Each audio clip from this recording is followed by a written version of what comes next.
नमस्कार, मैं रचना शर्मा चढ़ती कला टाइम टीवी देख रहे सभी दर्शकों का स्वागत करती हूं। आप देख रहे हैं हरियाणा डायरी। हरियाणा के मुख्यमंत्री नायब सिंह सैनी की अध्यक्षता में हुई मंत्रिमंडल की बैठक में प्रधानमंत्री आवास योजना शहरी 2 के अंतर्गत स्टाम्प ड्यूटी और पंजीकरण शुल्क में छूट तथा निश्चित शुल्क निर्धारित करने संबंधी प्रस्ताव को मंजूरी प्रदान की गई है। ये निर्णय प्रधानमंत्री आवास योजना शहरी 2 के तहत पंजीकृत आर्थिक रूप से कमजोर वर्ग के लाभार्थियों के लिए PMAY-2 के तहत 60 वर्ग मीटर तक के पात्र आवासीय इकाइयों पर लागू होगा। स्टाम्प ड्यूटी एवं पंजीकरण शुल्क में छूट समयबद्ध और महत्वाकांक्षी अभियान के अंतर्गत आर्थिक रूप से कमजोर परिवारों के लिए किफायती आवास उपलब्ध कराने की दिशा में घर खरीदने की प्रक्रिया को अधिक सरल बनाना है। मुख्यमंत्री नायब सिंह सैनी की अध्यक्षता में हुई कैबिनेट की मीटिंग में हरियाणा प्राइवेट यूनिवर्सिटीज एक्ट 2006 में संशोधन करके कुसुम इंटरनेशनल यूनिवर्सिटी रेवाड़ी नाम से एक प्राइवेट यूनिवर्सिटी बनाने के लिए बिल लाने के प्रस्ताव को भी मंजूरी दी गई। इसके अलावा प्रधानमंत्री नरेंद्र मोदी के दूरदर्शी नेतृत्व और आत्मनिर्भर भारत, मेक इन इंडिया एवं विकसित भारत 2047 की राष्ट्रीय प्राथमिकताओं से प्रेरित होकर हरियाणा सरकार ने मुख्यमंत्री नायब सिंह सैनी के नेतृत्व एवं उद्योग एवं वाणिज्य मंत्री राव नरबीर सिंह के मार्गदर्शन में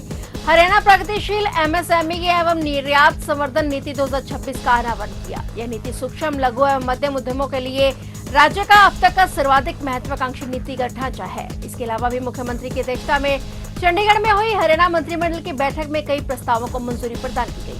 साथियों, मंत्रिमंडल ने जो आज निर्णय किए हैं, प्रधानमंत्री आवास योजना शहरी 2.0 के अंतर्गत स्टाम्प ड्यूटी, पंजीकरण शुल्क में छूट तथा निश्चित शुल्क निर्धारित करने संबंधी प्रस्ताव को मंजूरी दी है।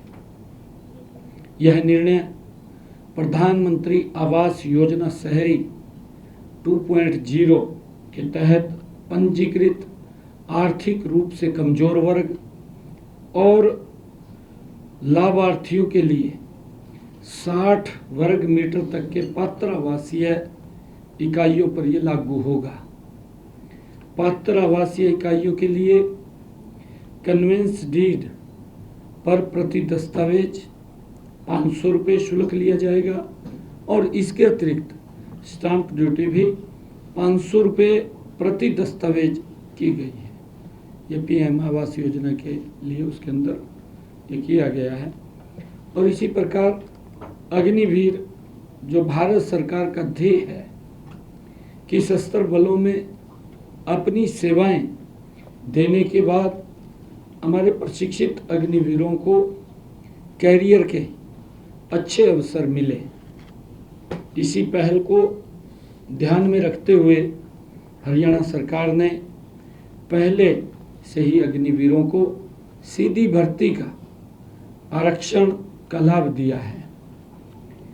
आज मंत्रिमंडल ने इंडियन रिजर्व बटालियन IRB और state disaster response force SDRF, fire operator, सह ड्राइवर और वाइल्ड लाइफ गार्डों के पदों पर हरियाणा राज्य के निवासी अग्निवीरों को 20% हॉरिजॉन्टल आरक्षण प्रदान करने की भी प्रस्ताव मंजूरी दी है, क्योंकि छूट गए थे पीछे, इनको भी उसमें कवर कर लिया है। इस निर्णय से हमारे अग्निवीरों द्वारा सैन्य सेवाओं के दौरान हासिल किए गए कौशल व प्रशिक्षण का उपयोग इस विशेष एजेंसी को मजबूत करने में किया जाएगा। राज्य सरकार ने पहले ही ग्रुप B पदों पर 1%, ग्रुप C पदों पर 5%, पुलिस विभाग में कांस्टेबल पदों पर 20%, फॉरेस्ट गार्ड, जेल वार्डन व माइनिंग गार्ड के पदों में 20% का आरक्षण वो पहले दिया हुआ है।